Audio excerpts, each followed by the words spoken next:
आज के सेशन में हम बैकएंड रिलेटेड पार्ट देख रहे हैं। तो बैकएंड का पर्पस ये है कि हम अभी तक जो भी एग्जीक्यूशन कर रहे थे हमारे खुद के मशीन पे कर रहे थे, तो एक हमारी फाइल जनरेट होती थी, टीएफ स्टेट फाइल। ओके, तो जो भी हम रिसोर्सेस ऐड कर रहे हैं, डिलीट कर रहे हैं या फिर जो भी चेंजेस कर रहे हैं, जो भी मॉडिफिकेशन हो रहा है, वो सब कुछ स्टोर होता था हमारे उस स्टेट फाइल में। ओके, पर हर यूज़र की यानी आप लोग कनेक्टेड हो तो हर लोगों की अलग अलग स्टेट फाइल रहेगी। पर ऑर्गेनाइजेशन में ऐसा नहीं होता है। ऑर्गेनाइजेशन में एक ही स्टेट फाइल रहती है और वो सेंट्रलाइज लोकेशन पे रखी जाती है। ओके, तो वो सेंट्रलाइज लोकेशन पे रख के उसका यूज़ किया जाता है। तो यहाँ पे हम सेंट्रलाइज लोकेशन कर के लिए S3 बकेट का यूज़ करेंगे। हम वो स्टेट फाइल जो है हमारी वो S3 बकेट में रखेंगे और उस S3 बकेट के फाइल को ही हम एक्सेस करेंगे, उसी में मॉडिफिकेशन या चेंजेस करेंगे। यानी जो भी हम रिसोर्स क्रिएट करेंगे उसकी सभी डिटेल्स उस S3 बकेट के फाइल में ही स्टोर होनी चाहिए और वही अपडेट होनी चाहिए। इस प्रकार का कोड हम बैकएंड में लिखेंगे और बैकएंड के द्वारा हम उसके साथ सिंक करेंगे। यानी मल्टीपल यूज़र्स होते हैं या मल्टीपल यूज़र्स अलग अलग लोकेशन से अलग अलग टाइमिंग पे अगर रिसोर्सेस क्रिएट करते हैं तो वो वाली डिटेल सिर्फ एक ही फाइल में हो। ओके, तो हर एक लोगों को पता रहेगा कि पहले किसने काम किया, किसने रिसोर्स क्रिएट किए, क्या रिसोर्स क्रिएट किए। तो एक ही फाइल रहेगी तो हमें आइडेंटिफिकेशन के लिए इजी जाएगा और हमारे ऑर्गेनाइजेशन में हम properly configuration up to date रहेगा। तो इस पर्पस के लिए हम S3 बकेट का यूज़ करेंगे एज ए बैकएंड। तो ये पार्ट मैं आज के सेशन में लेने वाला हूँ S3 रिलेटेड। ओके, और उसको लॉकिंग करने के लिए हम डायनामोडीबी टेबल बाद में ऐड करेंगे। पहले S3 बकेट का देख लेते हैं, बैकएंड में कैसे यूज़ करना है उसको, सेंट्रलाइज वो स्टेट फाइल सेंट्रलाइज लोकेशन पे कैसे भेजनी है और उसमें कैसे अपडेट्स होने वाले हैं। ओके, तो स्टार्ट करते हैं आज का सेशन। तो उसमें सबसे पहले मैं मेरे फोल्डर्स में चला जाता हूँ और एक बैकएंड नाम का एक फ़ोल्डर क्रिएट कर लेता हूँ उसके अंदर। हाँ बोलिए।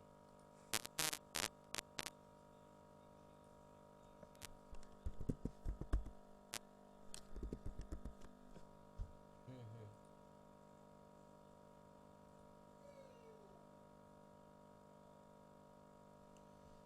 शेयर ड्राइव रहता है पर एक्चुअली कैसे है, वहाँ पे परमिशन का ब्लीच आएगा, नेटवर्क का प्रॉब्लम आएगा। हम सिंक करेंगे तो हमें बहुत सारे रूल्स ओपन करना पड़ेगा, वो रूल्स की वजह से। हाँ, फ्यूचर में हमारे जो बाकी डेटा है उसको रिफ्लेक्ट हो सकता है। तो सिक्योरिटी पर्पस पे हम S3 बकेट में रखते हैं। ओके, और वो क्या है कि हर लोकेशन पे अलग अलग लोकेशन से कोई भी एक्सेस करे तो इजीली कर पाएगा। अगर ड्राइव है तो उसमें नेटवर्क ब्लीच आ सकते हैं, नेटवर्क एक लोकेशन से दूसरे लोकेशन में कनेक्शन का प्रॉब्लम आ सकता है, बहुत सारे इश्यूज जनरेट हो सकते हैं, कभी रिसोर्स डिटेल अपडेट होगी या नहीं होगी। पर ये क्लाउड पे रहेगा तो इजीली हो जाएगा क्योंकि इसका सिंक्रोनाइजेशन बहुत फास्ट होता है as compare to local drive. Okay, तो यहाँ पे बैकएंड में मैं बैकएंड नाम का फोल्डर बनाया है S3 के लिए। यहाँ पे मैं दो फाइल स्टोर करता हूँ, एक मेरी प्रोवाइडर की डिटेल्स और उसमें एक रिसोर्स क्रिएट करना है वो, और दूसरी एक फाइल क्रिएट करता हूँ जिसमें मैं बैकएंड का कोड रखूँगा। ओके, सॉरी मेरी स्क्रीन शेयर नहीं है, सॉरी जस्ट अ मिनट।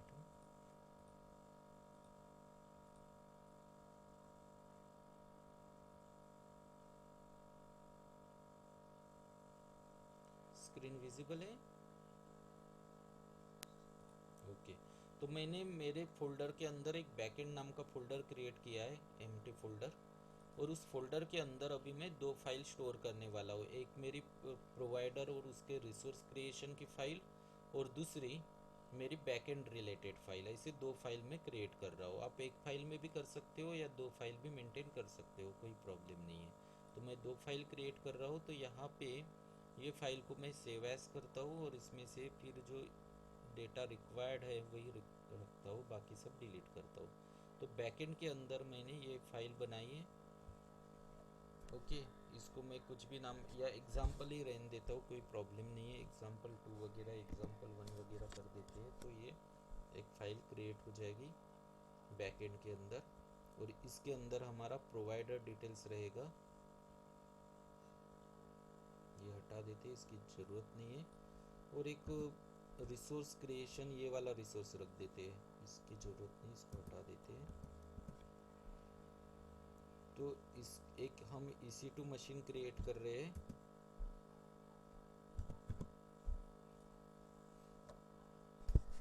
और हमारा प्रोवाइडर रिलेटेड कोड है, ये हमारा एक फ़ाइल होगी।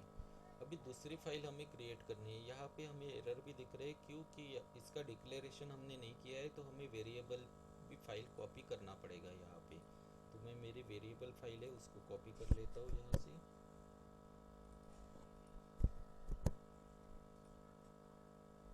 ओके, उसके बाद में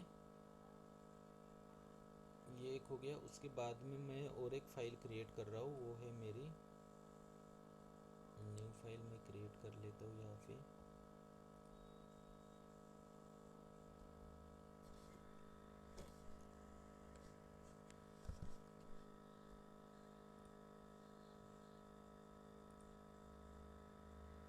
न्यू टेक्स्ट फाइल, इसमें लैंग्वेज चूज़ कर लेता हूँ टेराफॉर्म। ओके, इसको सबसे पहले सेव कर देते हैं। यही लोकेशन पे बैकएंड करके नाम दे देता हूँ।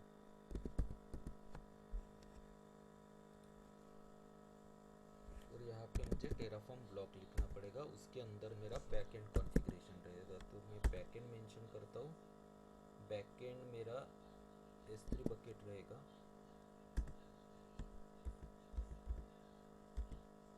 ओके, तो हमें बैकएंड रिलेटेड इंफॉर्मेशन यहाँ पे प्रोवाइड करना पड़ेगा। मैं कॉपी पेस्ट कर लेता हूँ मेरे कोड में से, बैकएंड रिलेटेड कोई इंफॉर्मेशन होगी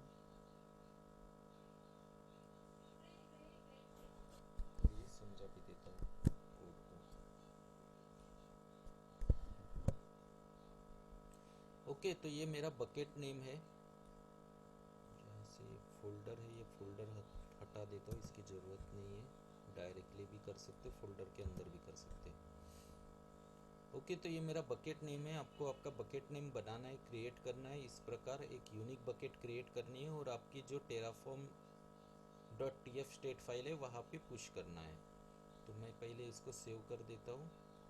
ओके, और AWS कंसोल पे जाता हूँ और एक बकेट क्रिएट करके उसमें स्टेट फाइल, जो एम्प्टी स्टेट फाइल है, वो पुश करता हूँ उसमें। मैं पहले AWS कंसोल लॉगिन कर रहा हूँ।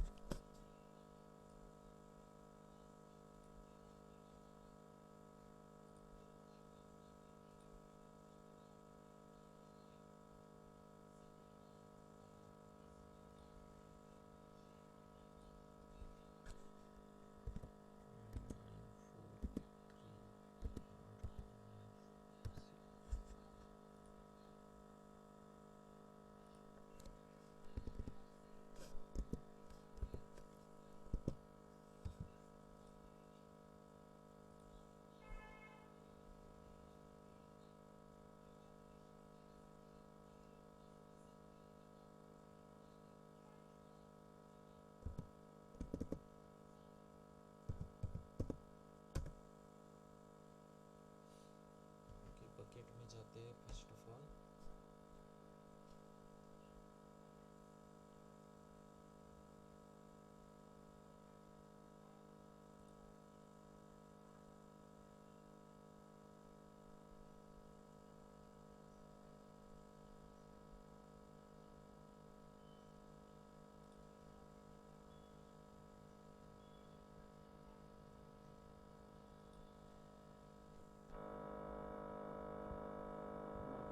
क्रिएट कर सकते हैं या फिर कोड के द्वारा भी आप क्रिएट कर सकते हैं, कोई प्रॉब्लम नहीं है। जस्ट आपको बकेट का नाम देना है।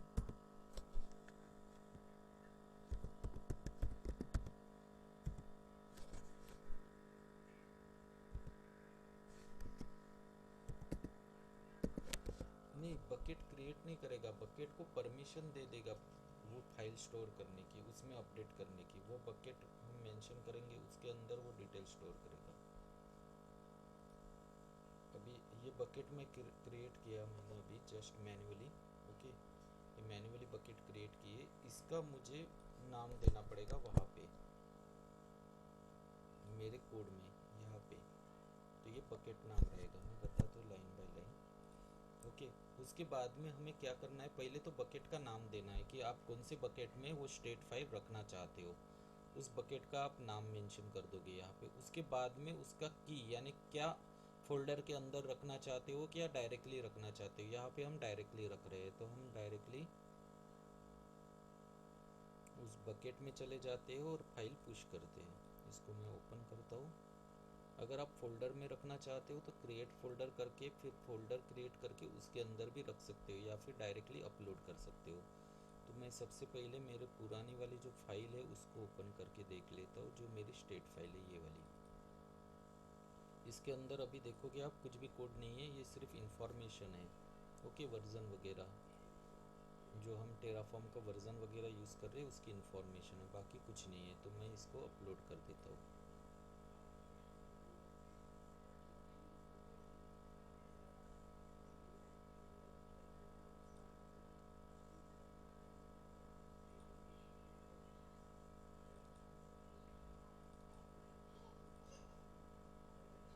इसमें ये वाली फाइल।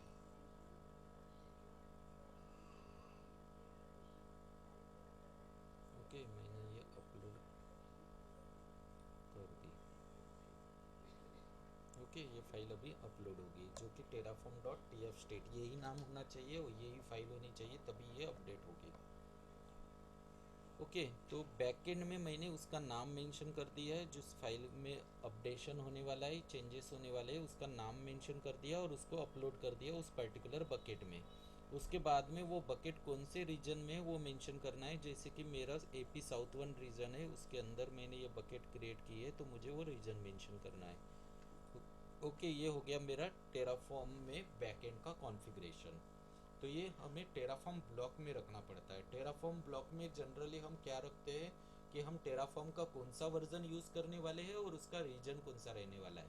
उसके अलावा हम बैकएंड का भी कॉन्फ़िगरेशन यहाँ पे टेराफॉर्म ब्लॉक में रखते हैं। तो हमारे तीन ब्लॉक रहते हैं मोस्टली, टेराफॉर्म ब्लॉक, दूसरा प्रोवाइडर ब्लॉक और थर्ड हमारा रिसोर्स ब्लॉक। तो प्रोवाइडर और रिसोर्स ब्लॉक हमने हमेशा लिखा है। टेराफॉर्म ब्लॉक मोस्टली वर्जन के लिए यूज़ होता है और बैकएंड के लिए यूज़ होता है, तो यहाँ पे मैंने टेराफॉर्म ब्लॉक का यूज़ किया है। ओके, मैं इसको सेव करता हूँ।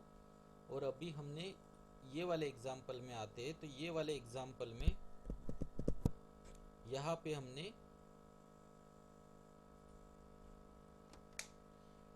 हमने क्या की कर रहे हैं, EC2 मशीन लॉन्च कर रहे हैं। तो इस EC2 मशीन की डिटेल्स हमारी स्टेट फाइल में कहाँ पे स्टोर होनी चाहिए, हमारे S3 बकेट में होनी चाहिए। ये जो डिटेल्स है, जो भी EC2 क्रिएट होगा उसकी डिटेल्स हमारे S3 बकेट में होनी चाहिए, लोकल में नहीं होनी चाहिए। ओके, तो मैं अभी इस लोकेशन पे जाके या फिर यहाँ से टर्मिनल ओपन करके एग्जीक्यूट करता हूँ।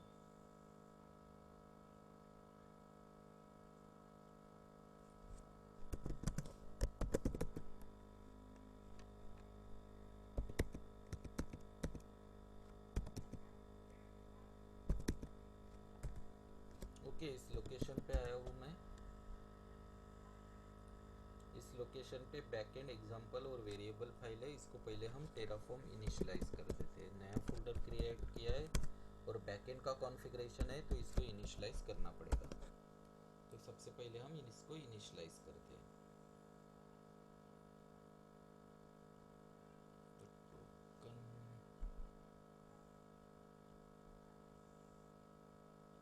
The security token including the request is invalid ever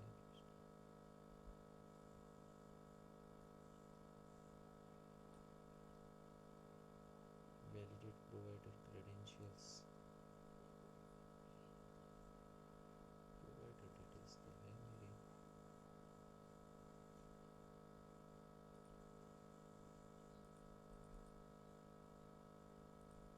error क्यों दे रहा है, इस लोकेशन पे तो वेरिएबल फाइल है var डॉट एक्सेस की, var डॉट सीक्रेट की।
हम इनिशलाइज करते हैं और फिर रिकॉन्फ़िगर करके देखते हैं।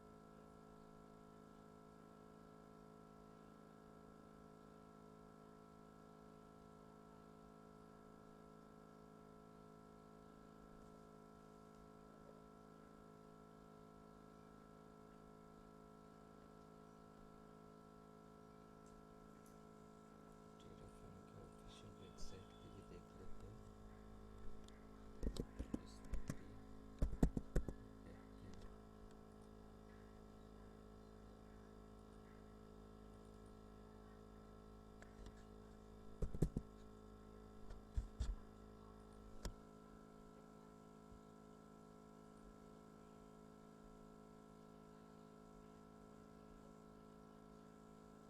Backend S3 bucket name, path and region से तो है।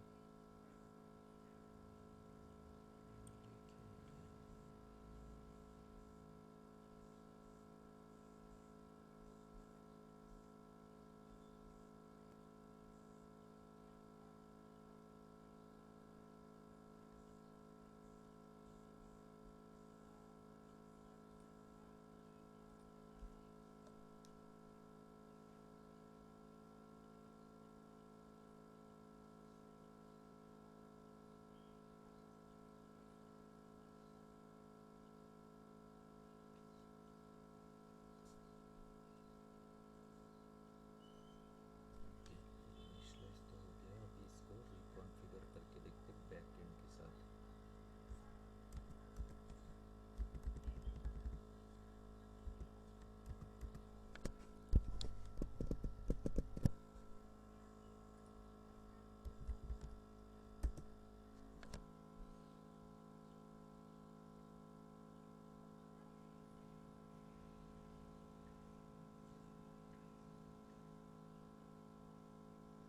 बैकएंड कोड चलाते हैं तो एरर दे रहा है ये। Validate provider credential retrieving the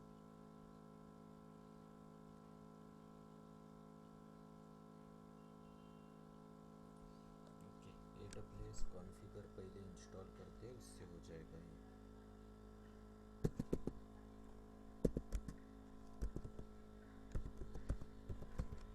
fetch नहीं कर पा रहा है हमारा क्रेडेंशियल।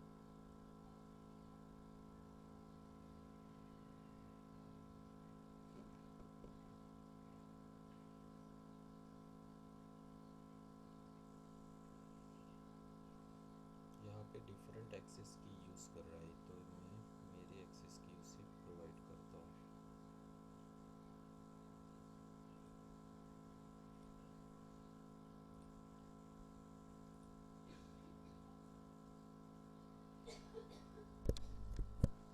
एक्सेस की में वो कंफ्यूज हो रहा है, एक्सेस की सीक्रेट की डिफरेंट कैचअप कर रहा है, इसलिए इसको दिक्कत जा रही है। कॉन्फ़िगर कर लेते हैं पहले। AWS रीजन वही रखना है, AP South 1, इसलिए इंटर कर देते हैं। फॉर्मेट जेसन वही रखना है, अगर पूछता है तो आपको जेसन टाइप करना है इसमें। तो यहाँ पे मैंने AWS कॉन्फ़िगर कमांड चलाई है, जिसमें मैंने मेरी एक्सेस की सीक्रेट की प्रोवाइड की है। ओके। और मैंने जो रीजन में आप क्रिएट करना चाहते हो वो रीजन का नाम देना है और फॉर्मेट आपको जेसन टाइप करना है। अभी यहाँ पे मैं AWS S3 LS करके चलाता हूँ कि मुझे वो बकेट का नाम गैदर होता है कि नहीं, मेरे AWS अकाउंट से कनेक्ट हो पाता है कि नहीं। AWS S3 LS does not exist. The AWS access key ID you provided does not exist in your record.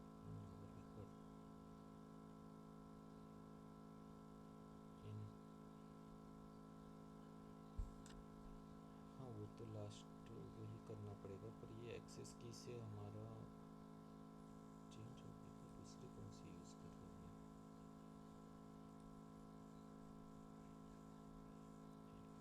और दूसरी है क्या कोई?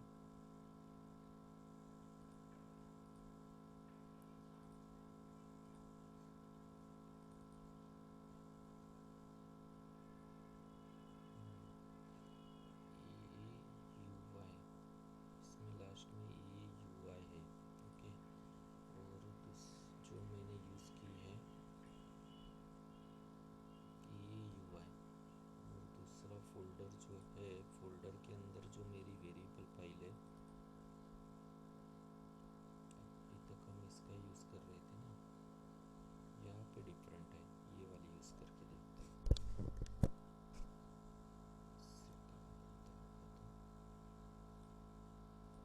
जैसे AWS कॉन्फ़िगर एक्सेस की सीक्रेट की का ये एरर दे रहा है, वो कॉन्फ़िगर यहाँ पे लिख के भी दे रहा है, इनवैलिड एक्सेस की आईडी बोल रहा है।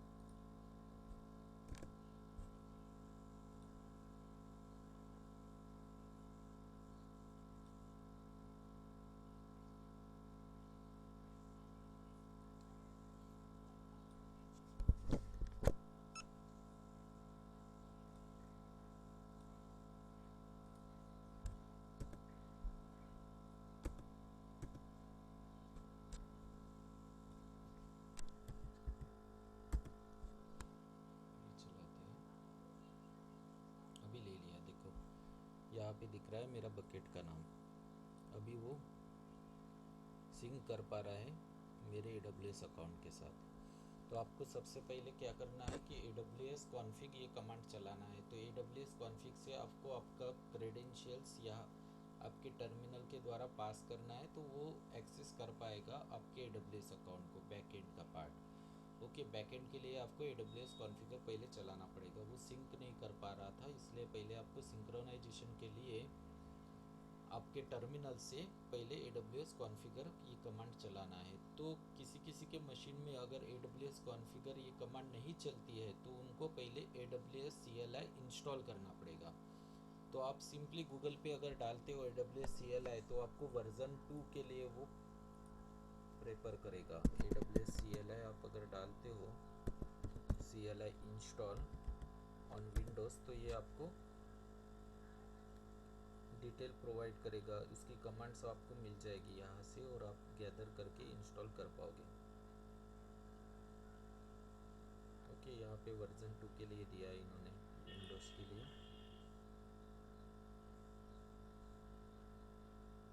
पर्टिकुलर आपको इस प्रकार चलाना है, यहाँ पे डिटेल दिया है इसने। ओके, 64 बिट के हिसाब से आप ये कमांड चलाओगे तो ये चल जाएगा और आपके मशीन में डाउनलोड हो जाएगा। ये वाली लिंक है, ये लिंक से भी आप काम कर सकते हैं। ये देखो मेरे इसमें डाउनलोडिंग चालू हो गई। तो इस प्रकार आप डाउनलोड करके आपके मशीन में इंस्टॉल कर सकते हो AWS CLI वर्जन 2। अगर आपके मशीन में AWS कॉन्फ़िगर कमांड नहीं चलती है तो आपको ये वाले लिंक पे जाके AWS CLI इंस्टॉल करना है पहले। मैं ये चार्ट में भी भेज देता हूँ हमारे।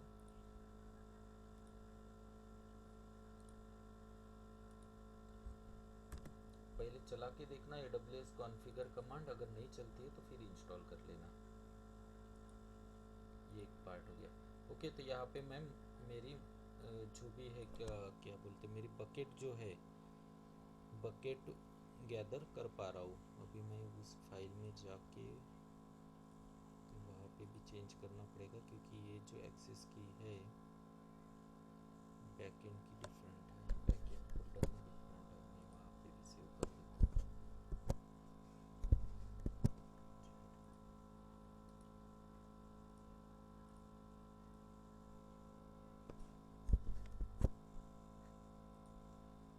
बैकएंड में मैं जो मेरी वेरिएबल फाइल है उसमें मैं चेंज कर रहा हूँ, करेक्ट वन प्रोवाइड कर रहा हूँ।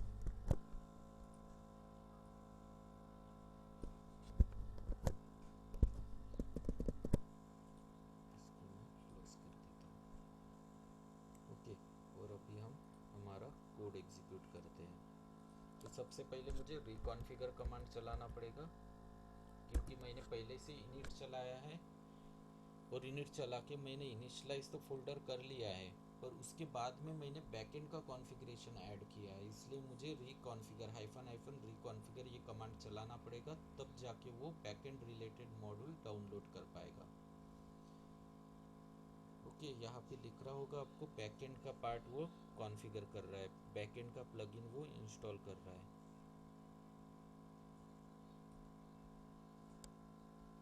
इस तरह बैकएंड का वो इंस्टॉल कर रहा है। इसके लिए मुझे कमांड चलाना पड़ेगा terraform init reconfigure, ये वाली कमांड चलाना पड़ेगा, तब जाके आप रिकॉन्फ़िगर कर पाओगे। फर्स्ट टाइम कर रहे हो तो इनिट सफिशिएंट है, पर अगर आप फर्स्ट टाइम नहीं कर रहे हो तो आपको हाइफन हाइफन रिकॉन्फ़िगर कमांड चलाना है। तो ये इनिशियलाइज हो गया। अभी मैं टेराफॉर्म अप्लाई कमांड चलाता हूँ। तो अपडेट मुझे कहाँ पे मिलनी चाहिए? जो मेरी बकेट है उसमें मैंने जो स्टेट फाइल पुश की है उस फाइल में मुझे अपडेट मिलनी चाहिए।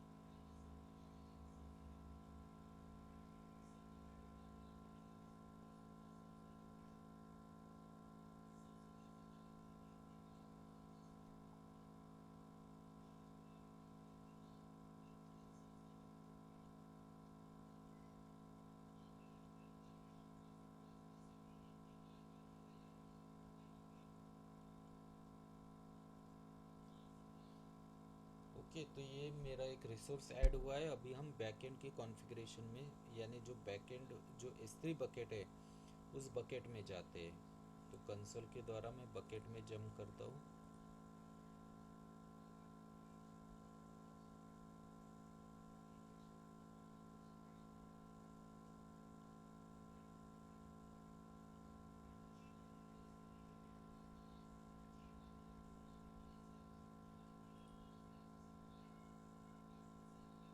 ये वाली मेरी फाइल है, इसको मुझे डाउनलोड करना पड़ेगा। ओके, मैं इसको डाउनलोड कर लेता हूँ, इस फाइल को ओपन करता हूँ।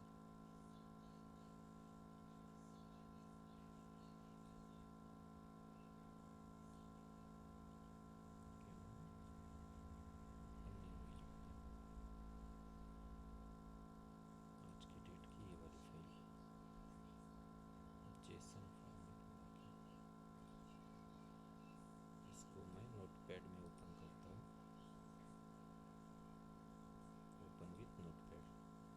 ओके, तो आपको दिख रहा है कि मैंने जो EC2 का नाम के लिए यूज़ कर रहा था माई EC2, जिसमें मैंने जो डिटेल्स प्रोवाइड की है उसके हिसाब से ये वाली फाइल मेरी अपडेट हुई है। ओके, जो मेरी S3 बकेट वाली जो मैंने पुश की है terraform.tf स्टेट फाइल, वो वाली फाइल अपडेट हुई है। मेरी फोल्डर वाली फाइल नहीं हुई है। फोल्डर वाली फाइल अगर देखते हो आप, ओके, तो यहाँ पे आप देखोगे तो यहाँ पे बैकएंड में मैंने अप्लाई चलाने के बाद TF स्टेट फाइल क्रिएट होनी चाहिए थी, वो क्रिएट नहीं हुई है क्योंकि हमने बैकएंड का कोड यूज़ किया है और बैकएंड के कोड के यूज़ करके हमने क्या किया है, S3 बकेट में हमने स्टेट फाइल स्टोर की है। तो यहाँ पे जब भी मैं अप्लाई चलाऊँगा तो यहाँ पे कोई स्टेट फाइल क्रिएट नहीं होगी। जो भी चेंजेस है, जो भी मॉडिफिकेशन है, वो क्रिएट होंगे या फिर वो अप्लाई होंगे मेरे S3 बकेट में। तो ये वाली जो फाइल है ये अभी अपडेट होगी हमेशा। यहाँ पे आपके लोकल में क्रिएट नहीं होगी, वो सेंट्रलाइज लोकेशन यानी S3 बकेट में क्रिएट होगी और वही फाइल अपडेट होगी। अभी देखो, मैं अप्लाई कमांड चलाने के बाद डिस्ट्रॉय कमांड भी चलाता हूँ तो ये वाली फाइल जो है, मेरी फाइल में जो डेटा मुझे दिख रहा है, ये जो डेटा है, ये डेटा रिमूव हो जाना चाहिए। जो मेरा करंट EC2 मशीन का डेटा दिख रहा है वो रिमूव होना चाहिए। मैं इसको क्लोज कर देता हूँ और फिर से हम डिस्ट्रॉय कमांड चलाते हैं।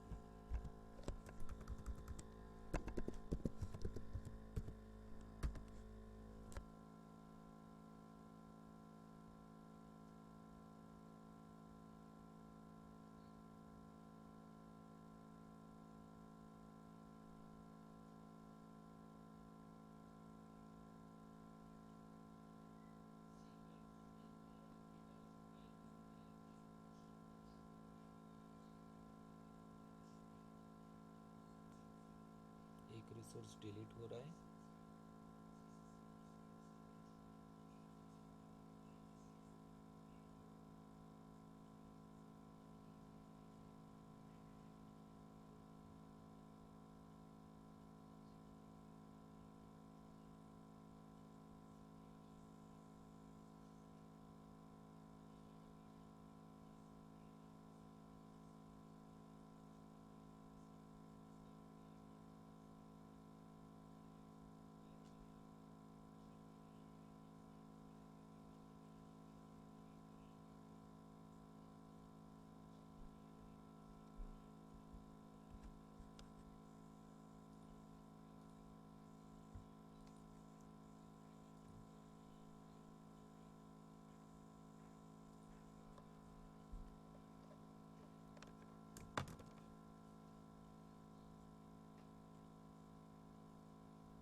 तो मेरा रिसोर्स डिलीट हो चुका है। अभी मैं फिर से S3 बकेट में जाता हूँ।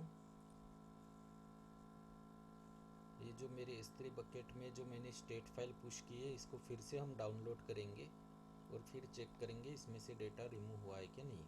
ओके, तो मैं फिर से इस फोल्डर में आया हूँ और जो फाइल है उसको मैं नोटपैड में ओपन करता हूँ।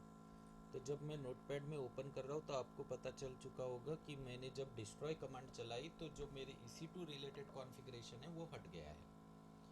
तो बोलने का तात्पर्य ये है कि जब जब मैं नए रिसोर्स क्रिएट करूँगा या फिर मॉडिफाई करूँगा तो ये मेरी जो स्टेट फाइल है वही अपडेट होगी हमेशा।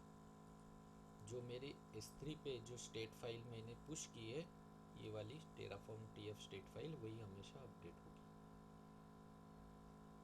इसमें किसी को कुछ डाउट? अभी तक जो बताया उसमें किसी को कुछ डाउट?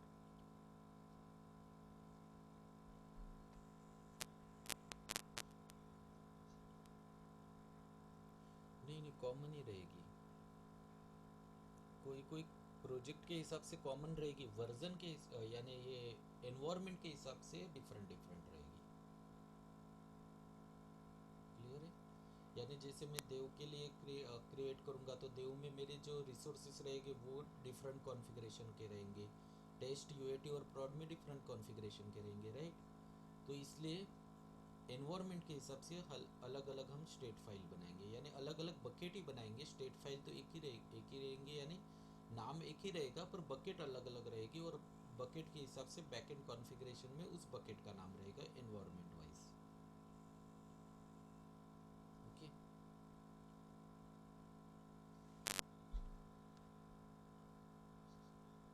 हाँ, ऑर्गेनाइजेशन का ही बता रहा हूँ मैं। एनवायरनमेंट वाइज बकेट बनाया जाता है डिफरेंट डिफरेंट एनवायरनमेंट के हिसाब से, और स्टेट फाइल जो रहेगी एनवायरनमेंट के हिसाब से रिसोर्सेस अप डाउन रहेंगे। यानी देव में अलग रहेंगे, UAT में अलग कॉन्फ़िगरेशन रहेगा, प्रॉड में अलग रहेगा। तो इसलिए अलग अलग स्टेट फाइल रहेगी अलग अलग बकेट में। ओके,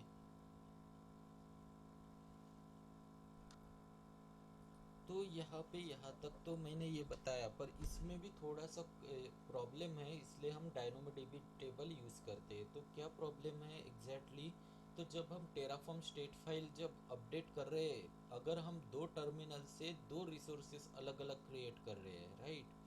तो दोनों रिसोर्सेस हम जब अप्लाई करेंगे तो टेराफॉर्म कंफ्यूज हो जाएगा कि कौन सा रिसोर्स पहले अपडेट करना है स्टेट फाइल में। ओके, पहले यानी मैंने दो टर्मिनल पे दो अलग अलग चीज़ें एग्जीक्यूट कर रहा हूँ। एक में S3 बकेट क्रिएशन का कोड एग्जीक्यूट कर रहा हूँ, दूसरे में EC2 क्रिएट करने का कोड एग्जीक्यूट कर रहा हूँ। तो वो कंफ्यूज हो रहा है कि मुझे मेरे स्टेट फाइल में पहले EC2 का कोड रखना है या S3 का कोड रखना है।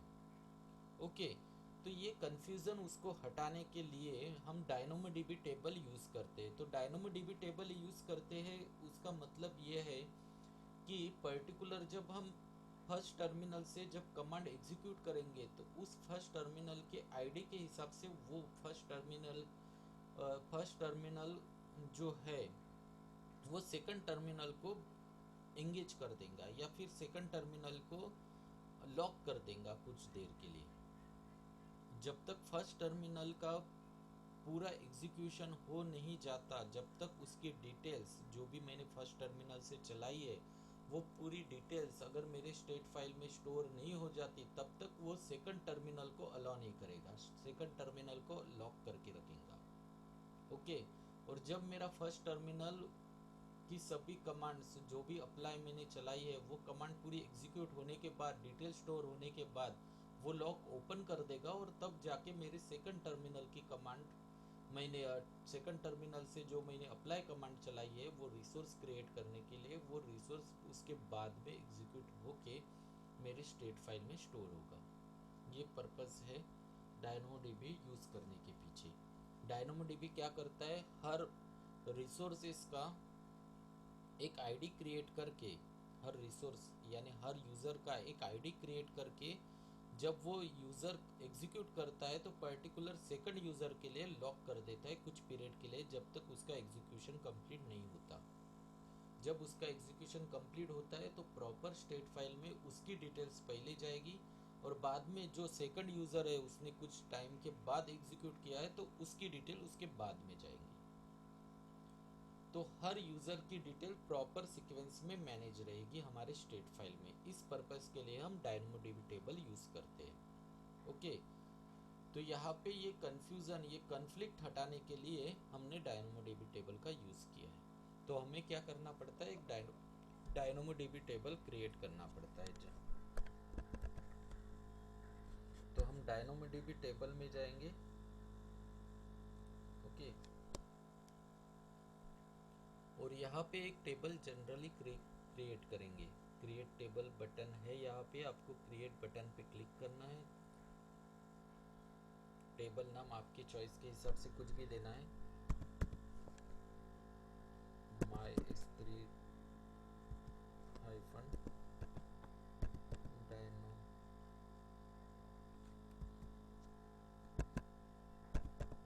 डायनोमोडीबी करके मैं कुछ भी नाम दे सकते हैं आप, रैंडम आपके चॉइस के हिसाब से। लॉकिंग पर्पस के लिए आपको यहाँ पे मेंशन करना है लॉक आईडी। लॉक आईडी के हिसाब से ही लॉक होगा, और ये जो डिफ़ॉल्ट टाइप है स्ट्रिंग, वो स्ट्रिंग ही रखना है।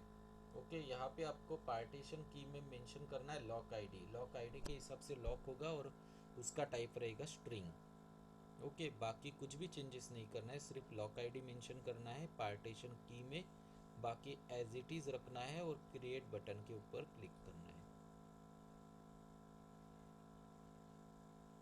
ओके, तो ये क्रिएट होने के बाद ये वाला नाम हमें बैकएंड कॉन्फ़िगरेशन में ऐड करना है। यहाँ पे जो हमने बैकएंड कॉन्फ़िगरेशन लिखा है backend.tf में, यहाँ पे सिंपली आपको डायनोमोडीबी डिटेल्स प्रोवाइड करना है।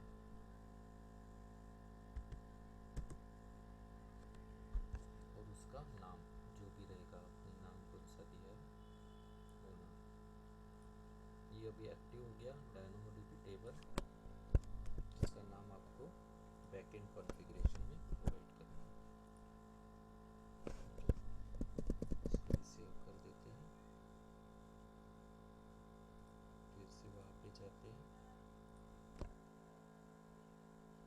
ओके, इसमें हमें एक्सप्लोर करना पड़ेगा, टेबल एटम एक्सप्लोर करना पड़ेगा। तो यहाँ पे हमें लॉक आईडी जनरेट होगी और यहाँ से हमें पता चलेगा जब हम एग्जीक्यूट करेंगे। ओके,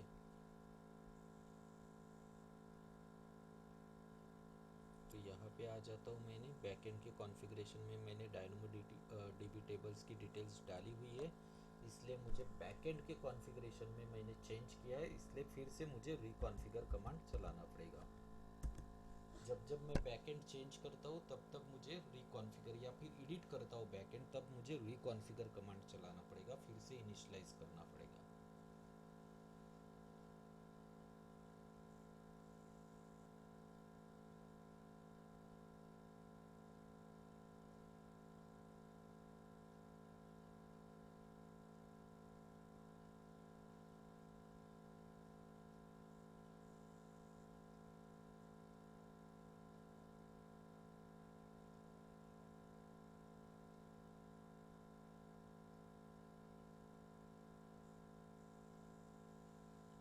ओके, ये हो गया एक पार्ट। अभी हम फिर से अप्लाई चलाते हैं। जो अप्लाई मेरा क्या करेगा, EC2 एक क्रिएट करेगा, क्योंकि मेरे एग्जाम्पल 1.tf में मैंने क्या रखा है, तो मैंने एग्जाम्पल 1.tf में मैंने EC2 क्रिएशन का कोड रखा है। तो मैं ये एग्जीक्यूट करता हूँ, वहाँ पे लॉक आईडी जनरेट होगी। ओके,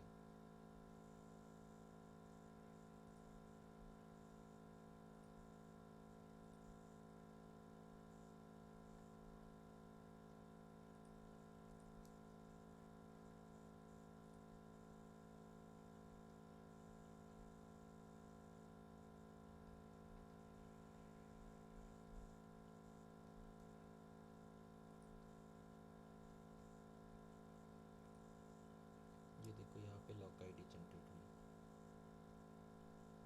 इसको मैं अगर ओपन करता हूँ तो यहाँ पे पूरा डिटेल्स दिया है, इसने लॉग जनरेट किया है, कौन यूज़र है, कौन से पीसी से किया है, सब कुछ डिटेल्स यहाँ पे लॉग आईडी के द्वारा दिखाई देंगी।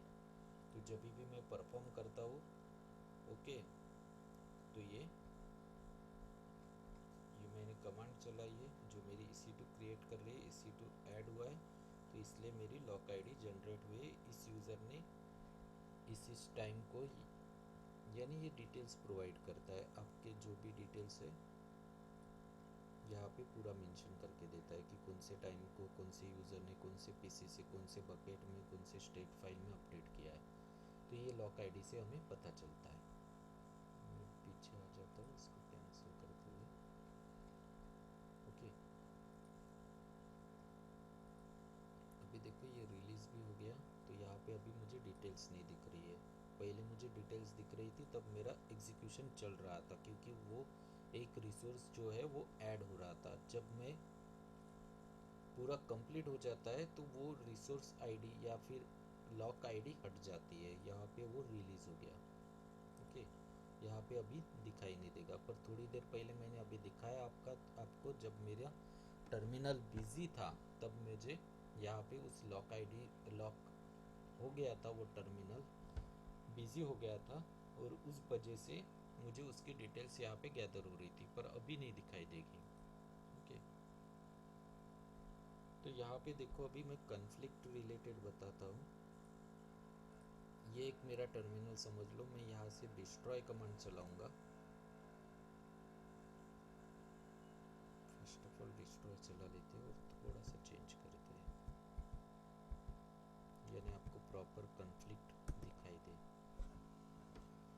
मैं ऐसे ही टर्मिनल बिजी करने के लिए एक रिसोर्स ऐड करता हूँ, जो रिसोर्स थोड़ा टाइम लेगा, जिसके वजह से आपको दिखाई देगा कि एक टर्मिनल चल रहा है तो दूसरे टर्मिनल का डिटेल स्टोर नहीं होगी, या फिर दूसरे टर्मिनल को अथॉरिटी नहीं देगा वो ऐड करने के लिए डेटा। DynamoDB वो कैसे, वो दिखाता हूँ, मैं शोकेस करता हूँ। फर्स्ट ऑफ ऑल इसको डिस्ट्रॉय कर लेते हैं।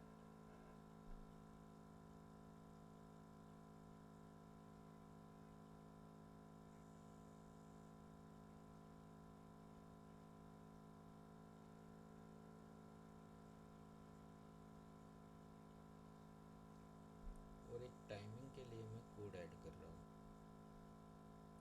ये रिसोर्स सिर्फ टाइम बिजी रखने के लिए मैं ऐड कर रहा हूँ, इसका कोई सेंस नहीं है, सिर्फ मुझे टर्मिनल बिजी रखना है, इसके लिए मैं ऐड कर रहा हूँ।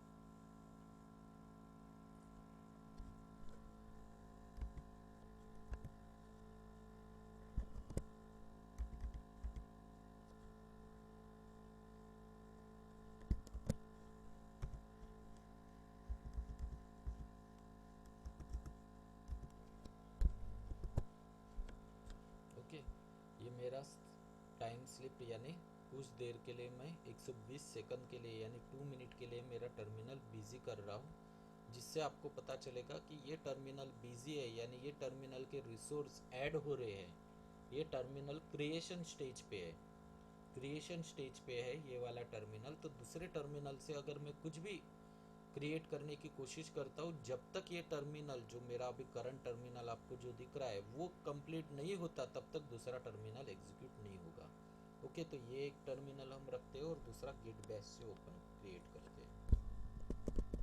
एक टर्मिनल गेट बैश के थ्रू ओपन करते हैं। तो मैं सिंपली मेरे फोल्डर स्ट्रक्चर में चला जाता हूँ, पिछले वाले, यहाँ पे कुछ कोड है, वेरिएबल फाइल है जो कि मेरी प्रॉपर होगी, देख लेते हैं एक बार, ये प्रॉपर है। उसके बाद में सिर्फ बिजी दिखाने के लिए दिखा रहा हूँ, एग्जाम्पल इसमें थोड़ा सा एडिट कर लेते हैं कुछ पार्ट। इसमें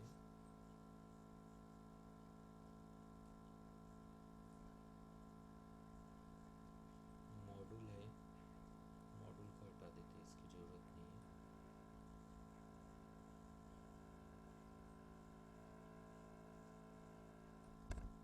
सिंपल सुपर वैसे करते हैं एग्जीक्यूशन।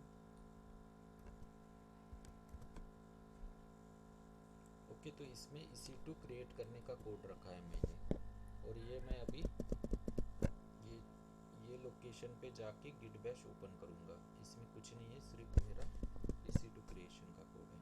ओके, और बैकएंड में मैं टर्मिनल बिजी करने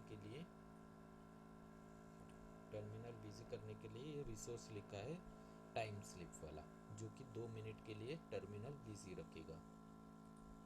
मेरा विजुअल स्टूडियो का टर्मिनल बिजी रखेगा। और यहाँ पे मैं गिट बैश ओपन कर देता हूँ।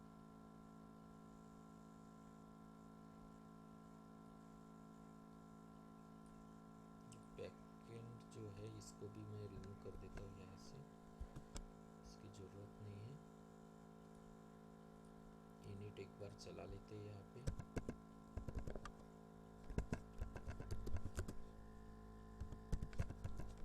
प्लान चला के देखते हैं जिसमें EC2 क्रिएशन का एक प्रॉपर है क्या नहीं, वो देखते हैं।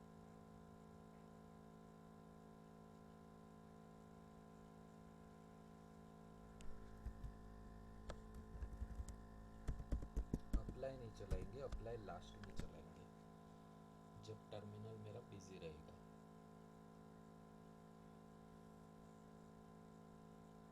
प्लान चलाते हैं और देखते हैं कि एक रिसोर्स ऐड करने का कोड दिखाता है कि नहीं। ओवरव्यू करते हैं पहले। ओके, 1 to ऐड दिखा रहा है, यानी एक ही रिसोर्स ऐड होने वाला है। जब मैं अप्लाई चलाऊंगा वो भी मेरा EC2 है, जो भी मैंने एडिट किया है। मॉड्यूल में से मॉड्यूल जो मेरा ब्लॉक था उसमें से मैंने बाकी कोड हटा दिया, सिर्फ EC2 क्रिएशन का रखा है। इसको मैं मिनिमाइज करके रख रहा हूँ। ओके, और इसमें हम अप्लाई चलाएंगे। अभी मैं मेरे करंट टर्मिनल पे आता हूँ। करंट टर्मिनल पे मैं बैकएंड फोल्डर में हूँ, और बैकएंड फोल्डर में मैं मेरे टर्मिनल को बिजी रखने के लिए ये रिसोर्स लिखा है, जो 2 मिनट के लिए बिजी रखेगा। तो मैं यहाँ पे अप्लाई चलाता हूँ। ओके,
ओके, अभी मैं इसमें अप्लाई चलाता हूँ।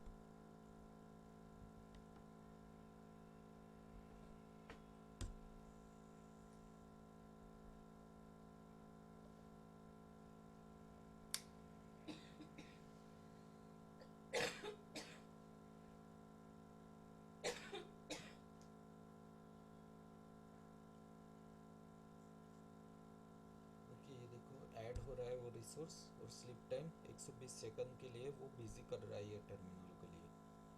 ये टर्मिनल अभी बिजी हो गया मेरा 120 सेकंड के लिए। मैं अभी इसमें जाता हूँ, एक्सप्लोर आइटम करता हूँ। तो यहाँ पे इसमें जाते हैं,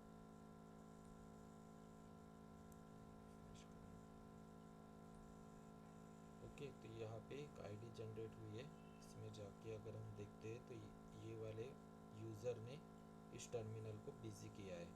ओके, तो ये अभी स्टिल बिजी है ये टर्मिनल। दूसरे टर्मिनल से मैं एग्जीक्यूट करता हूँ अप्लाई कमांड, जो कि मेरे बैकएंड के बाहर है ना, जिसमें मैं EC2 क्रिएट करना चाहता हूँ।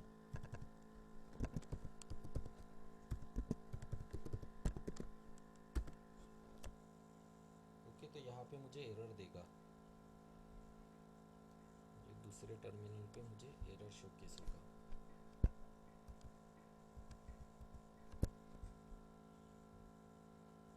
स्टिल बिजी है ये टर्मिनल थोड़ी देर के लिए।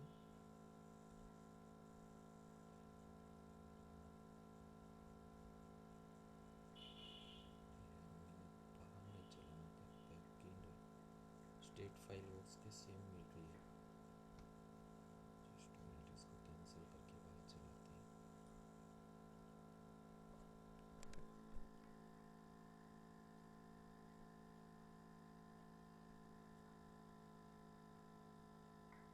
बाहर की लोकल की स्टेट फाइल मिल गई।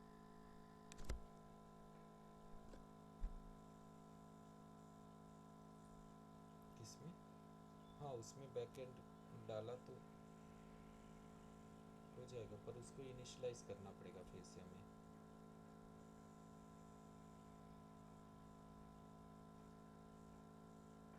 हाँ, लोकल में अपडेट कर रहा है वो। अब कन्फ्लिक्ट कहाँ पे क्रिएट होना चाहिए, या फिर कन्फ्लिक्ट हमारा नहीं होना चाहिए हमारे S3 बकेट में, तो वो क्या कर रहा है, लोकल में अपडेट कर रहा है। यहाँ पे जो जब अप्लाई हुआ तो ये लोकल में अप्लाई हुआ, लोकल की स्टेट फाइल अपडेट हुई। तो इसलिए हमें क्या करना पड़ेगा कि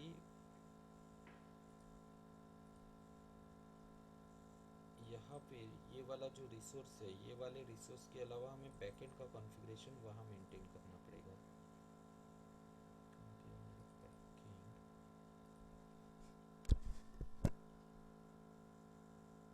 बाहर पेस्ट करना पड़ेगा। और यहाँ पे सबसे पहले इसको डिस्ट्रॉय कर देते हैं।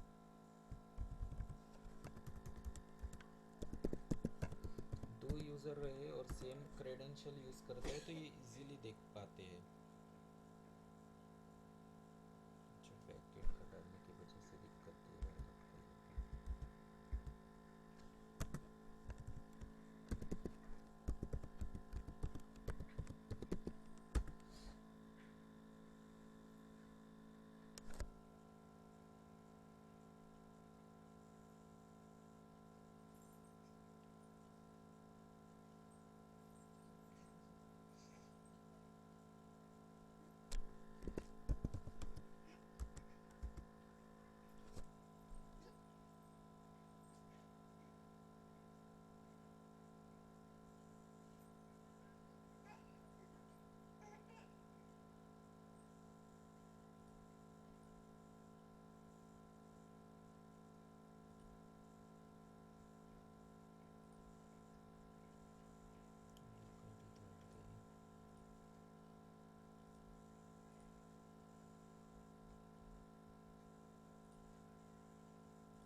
मुझे एरर आ गया है स्टेट लॉकिंग का।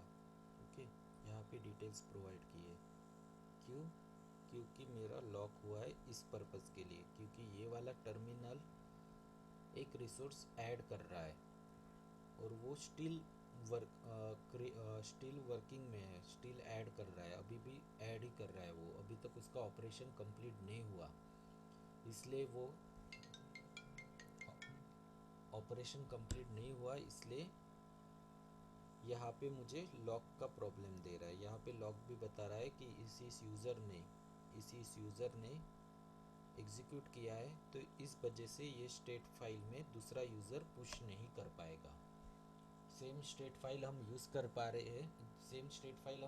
रहे हैं, तो दूसरा यूज़र कोई भी रिसोर्स ऐड नहीं कर पाएगा जब तक पहले रिसोर्स, ये जो रिसोर्स है जो ऐड कर रहा है, ये रिसोर्स का डिटेल्स ऐड नहीं होता, तब तक दूसरा रिसोर्स कुछ भी ऐड नहीं कर पाएगा, ये बता रहा है ये। ओके, तो जब इसका ऑपरेशन ख़त्म हो जाएगा, इसकी लॉक आईडी हट जाएगी। अभी लॉक आईडी क्रिएट हुई है, अगर आप देखोगे तो ये लॉक आईडी क्रिएट हुई, ये जब तक हटेगी नहीं तब तक दूसरा यूज़र्स ऐड नहीं कर पाएगा। यहाँ पे हमें इस प्रकार का एरर शोकेस होगा। अगर दूसरा यूज़र सेम टाइम पे अगर कुछ रिसोर्स ऐड करना चाहता है सेम बकेट में, सेम फाइल में, तो इस प्रकार का एरर शोकेस होगा। ओके, तो ये ऐड हुआ है, इसके बाद में अगर हम चलाएंगे अभी, तो हमें ये एरर नहीं देगा। अगर मैं अभी चलाऊंगा अप्लाई, तो मुझे एरर नहीं देगा।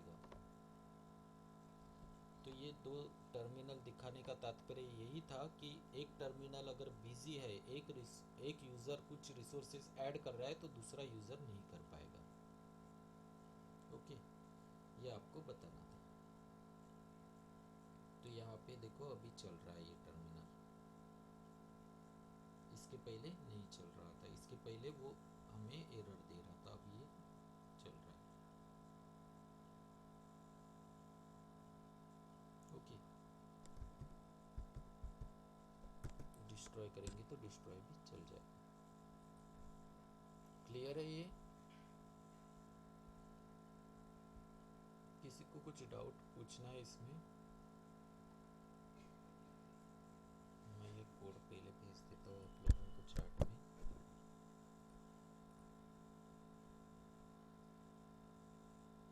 हट गई होगी लॉक आईडी अभी यहाँ से, नए यूज़र के लिए रहेगी अभी, क्योंकि मैंने ये दूसरे टर्मिनल से चला रहा हूँ, इसलिए वो लॉक आईडी दूसरे यूज़र की बनी हुई है, पहले यूज़र की हट गई है। तो मैं ये चार्ट में कोड भेज देता हूँ आपको।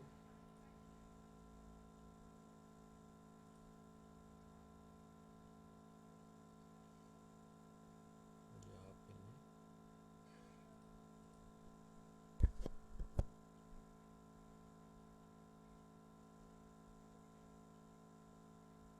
फाइल का नाम है ये वाला आपका,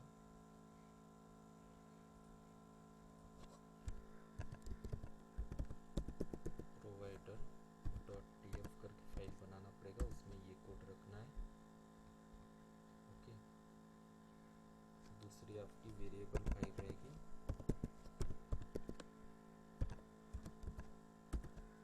और तीसरी मेरी फाइल जो रहेगी बैकएंड रिलेटेड, वो भी मैं ऐड कर देता हूँ। इसको कमेंटेड कर देते हैं, पहले आप S3 का करके देखना और बाद में ये कमेंट हटा के DynamoDB भी करके देखना।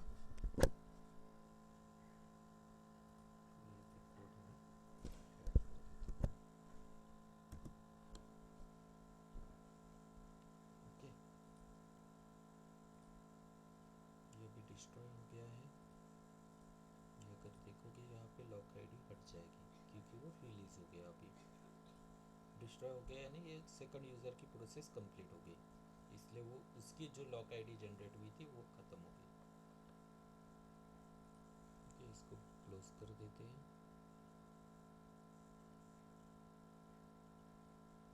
इसका भी हमें यूज़ नहीं है, तो हम इसको भी डिलीट कर देते हैं।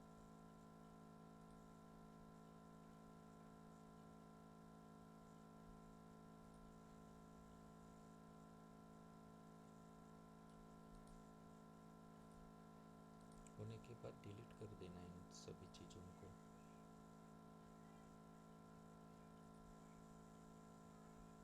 डिलीट हो गया। S3 में जाके मैं S3 भी डिलीट करता हूँ।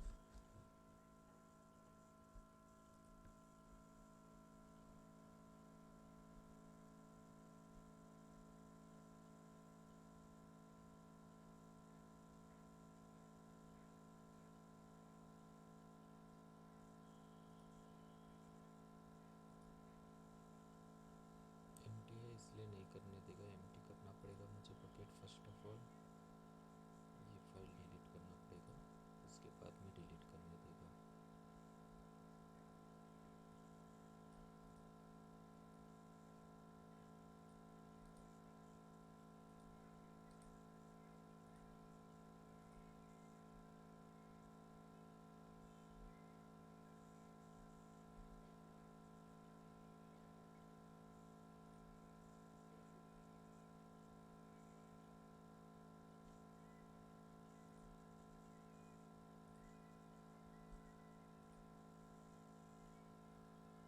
अब ये बकेट डिलीट करने देगा, बकेट हम डिलीट कर देते हैं।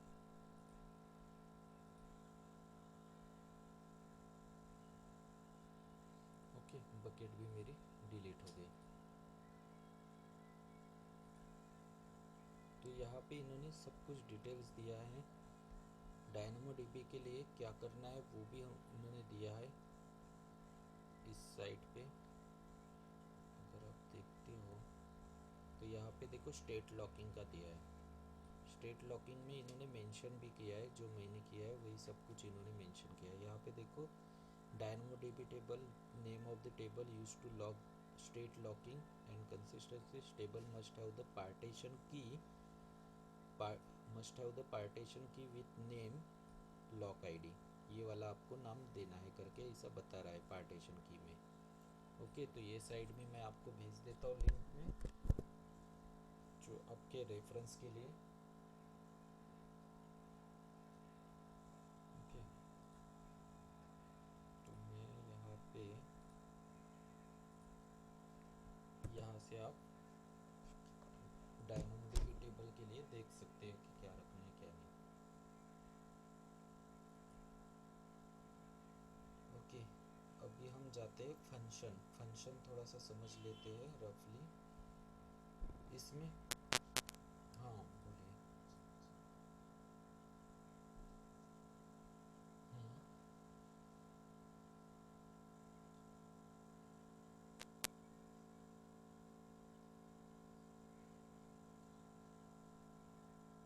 हाँ वैसे हो सकता है। कब हो सकता है, जैसे जो वो रिसोर्स जो है जिन्होंने जो जो यूज़र ने एग्जीक्यूट किया है कोड, ओके, और उसका कोड बहुत बड़ा है कोड, या बहुत सारे रिसोर्सेज को क्रिएट कर रहा है, या फिर उसका टर्मिनल बिजी है कंटिन्यूसली, तो दूसरा ऐड नहीं कर पाएगा। वैसा होता है, पर कब, जब उसका टर्मिनल बिजी।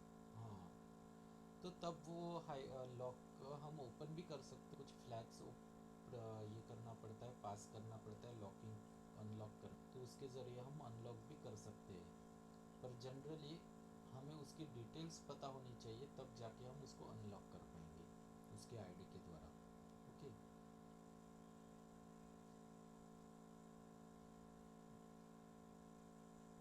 नया कमांड ला रहा है वो कर सकता है, पर उसको उसकी डिटेल्स पता होनी चाहिए, तब जाके कर पाएगा, नहीं तो। हाँ, वो डिटेल्स उसके आईडी के द्वारा ही अनलॉक कर सकते फिर। तो वो अगर नहीं है हमको पता तो नहीं कर सकते कुछ भी। पर जनरली ऐसा नहीं होता है, क्योंकि हम एक ही बकेट यूज़ कर रहे हैं और बकेट में एक ही ऑर्गेनाइजेशन यूज़ कर रहा है। मल्टीपल ऑर्गेनाइजेशन सेम बकेट नहीं यूज़ करते, एक ही ऑर्गेनाइजेशन यूज़ करता है। तो वही ऑर्गेनाइजेशन के वही जो यूज़र है उन्हें ही पता है कि कौन सी बकेट यूज़ हो रही है और कौन कर रहा है वर्क।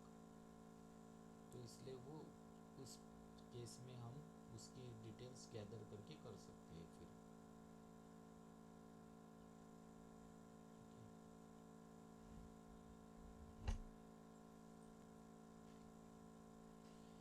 और किसी को कुछ डाउट पूछना है इसमें?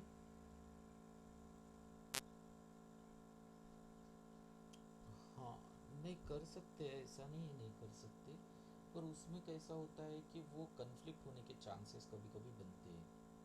इन फ्यूचर अगर डिफरेंट डिफरेंट लोकेशन से डिफरेंट डिफरेंट ऑर्गेनाइजेशन, एक ही ऑर्गेनाइजेशन के डिफरेंट डिफरेंट पर्सन है डिफरेंट लोकेशन पे, और कॉन्सिक्वेंस से एक ही बार दोनों ने रिसोर्स ऐड करने की कमांड एग्जीक्यूट कर दी, तो कन्फ्लिक्ट तब क्रिएट हो सकता है। इसलिए वो अवॉइड करने के लिए हमें डायनोमोडीबी यूज़ करना पड़ता है इस तरीके से।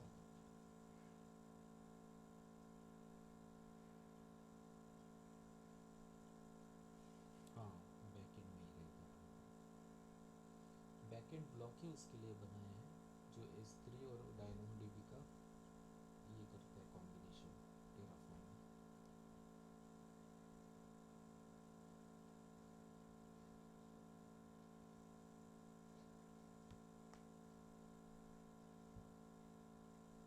बाकी सबको क्लियर है?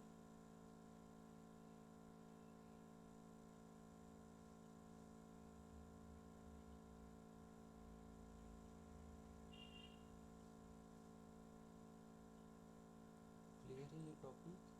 ये इम्पोर्टेंट है, हर ऑर्गेनाइजेशन में यूज़ होता है।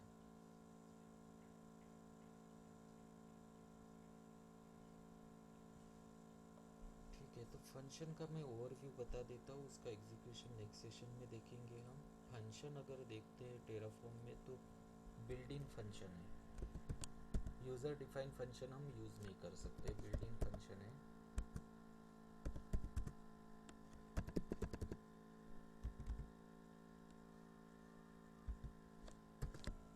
यानी टेराफॉर्म वालों ने जो डिफाइन किए है फंक्शन वही हमें यूज़ करना पड़ेगा।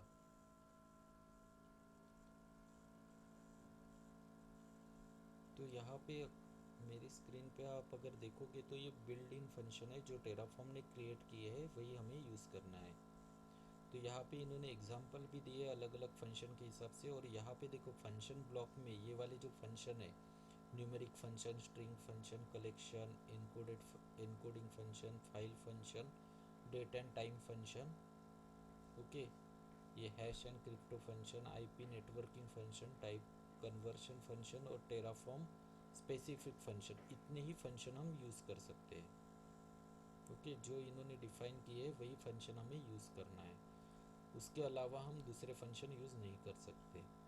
यानी अलग अलग लैंग्वेज में हम यूज़र डिफाइन या कस्टमाइज फंक्शन भी यूज़ करते हैं, यूज़र डिफाइन फंक्शन यूज़ करते हैं, तो वो हम यहाँ पे यूज़ नहीं कर सकते। इन्होंने जो फंक्शन प्रोवाइड किए है वही हम यूज़ कर सकते हैं। ओके, तो अगर आप टेराफॉर्म कंसोल पे जाते हो, अगर आपको एग्जांपल एग्जीक्यूट करना है तो आपको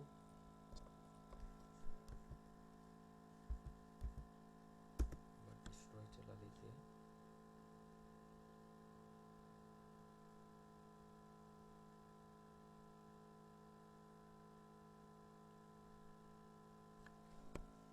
फंक्शन का थोड़ा सा रफ आइडिया मैं देता हूँ। अच्छा, वो बकेट मैंने डिलीट किया, ओके नो प्रॉब्लम।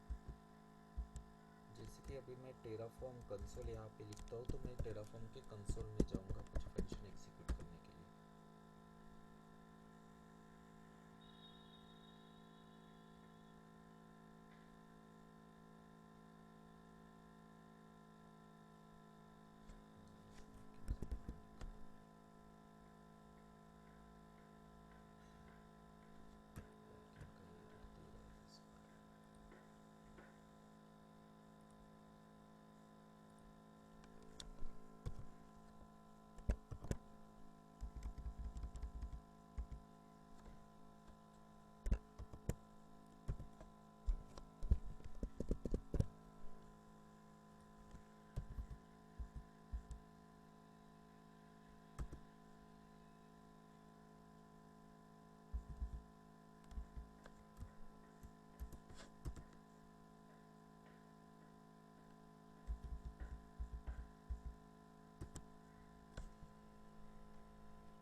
एरर दे रहा है, इसको हटाने के लिए हम इनिशियलाइज कर लेते हैं पहले नॉर्मल, इसमें आ जाते हैं।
ओके, मैं कंसोल में आ गया। टेराफॉर्म कंसोल, ये कमांड आपको एग्जीक्यूट करना है, तो ये आप कंसोल में आ गए। यहाँ पे एरो दिख रहा है, इसलिए आप कंसोल में आ गए अभी टेराफॉर्म के। तो मैं ये कमांड चलाता हूँ अभी, सॉरी ये फंक्शन चलाता हूँ जो मैक्स नंबर इसमें से ढूंढ के देगा। ओके, तो ये एग्जांपल हम एग्जीक्यूट करके, तो यहाँ पे देखो मुझे मैक्स नंबर दे रहा है 5, 12 में से 12 ये मैक्स नंबर है। उसके अलावा एक एग्जांपल दिए है, अरे रियल टाइम के एग्जांपल कल के नेक्स्ट से दूंगा, ये सिर्फ मैं ऐसे ही बता रहा हूँ आपको। टाइम स्टैम्प चलाते हैं, टाइमिंग के लिए यूज़ होगा टाइम स्टैम्प, ये चलाते हैं तो ये हमें टाइमिंग देगा, आज की डेट, और ये टाइम हमें दे रहा है। ओके, तो इस प्रकार आप आके बिल्ट इन फंक्शन के एग्जांपल एग्जीक्यूट कर सकते हो from console command. Terraform console command अगर आप चलाते हो तो आप कंसोल में जाओगे और यहाँ पे कल इन्होंने शॉर्ट एग्जांपल दिया है, उस फंक्शन रेट वो एग्जीक्यूट करके सकते हो। इसका हमारा रियल टाइम एग्जांपल कैसे यूज़ कर, थोड़ा बहुत आइडिया मैं आप इन कुछ फंक्शन कैचअप करके बताऊंगा सेशन में। ओके, तो ये हमें built in function he use करना है इसमें, जो इन्होंने डिफाइन की है, और उसी फॉर्मेट में हमें यूज़ करके हमारे एग्जांपल में उसे लाना है और उसको एग्जीक्यूट करके देखना है। तो फंक्शन के बारे में थोड़े कुछ फंक्शन से, इतने सभी फंक्शन तो नहीं ले पाएंगे, पर कुछ फंक्शन मैं एग्जीक्यूट करके दिखाऊंगा।